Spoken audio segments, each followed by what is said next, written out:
For years, people kept asking, where's Apple's foldable? Like they were late to the party. But what if they weren't late? What if they just refused to show up until they could win? Every foldable so far has had that one thing you can't unsee. You open it up, light hits the screen, and boom, there's the crease. A reminder that this is cool, but not quite perfect. And Apple? Apple hates not quite perfect. Now here's where things get interesting. A new report from a well-known Apple supply chain leaker, Fixed Focus Digital on Weibo, claims Apple has officially placed mass production line orders for its first foldable iPhone. Not prototypes, not lab experiments, actual production orders. That's a very different level of commitment. And if this is real, it's not just another foldable, it could be the foldable. According to the leak, the inner display measures 7.8 inches. So when it's open, you're basically holding something close to an iPad mini-size screen. Closed, there's a 5.5-inch outer display. Compact, usable, almost like a mini iPhone you can operate with one hand. That book-style design we've seen before, but potentially done very differently. Because the real headline isn't the size, it's the crease. The leak says the crease depth is under 0.15 millimeters, with a crease angle below 2.5 degrees. Now those numbers might sound like engineering jargon, but here's what they actually mean.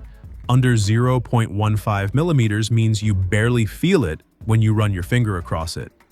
Under 2.5 degrees means you barely see it when the light hits the screen. In other words, this could be the first foldable that actually looks flat. And that's massive. Other brands like Samsung, OnePlus, and Oppo don't even publish crease measurements. It's just kind of accepted. But reportedly, Apple worked with Samsung on a new panel that's described as virtually crease-free. You might still detect it slightly by touch, but visually, it's supposed to disappear. And suddenly, Apple's delay makes a lot more sense.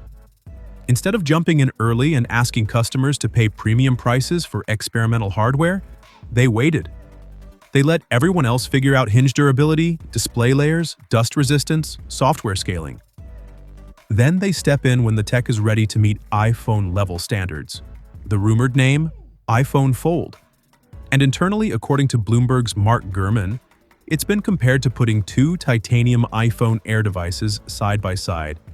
That suggests something ultra-thin. Not the chunky foldables we're used to, not a brick in your pocket, but something that still feels unmistakably Apple. Under the hood, leaks point toward the upcoming A20 processor, a new C2 modem, dual rear cameras, and possibly even the return of Touch ID, likely integrated into the power button due to space constraints, which honestly could be a very practical move on a device like this. Now zoom out for a second. Foldables globally are still niche, they're expensive, they're thicker, and that crease has always been the symbol of compromise. You're paying more, but accepting less perfection. If Apple removes that one visible compromise, the entire premium smartphone market shifts overnight. Because when Apple enters a category, it doesn't just participate. It raises expectations.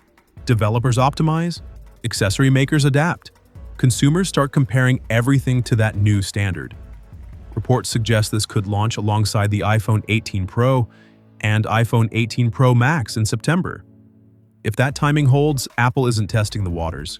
They're going straight for the flagship stage.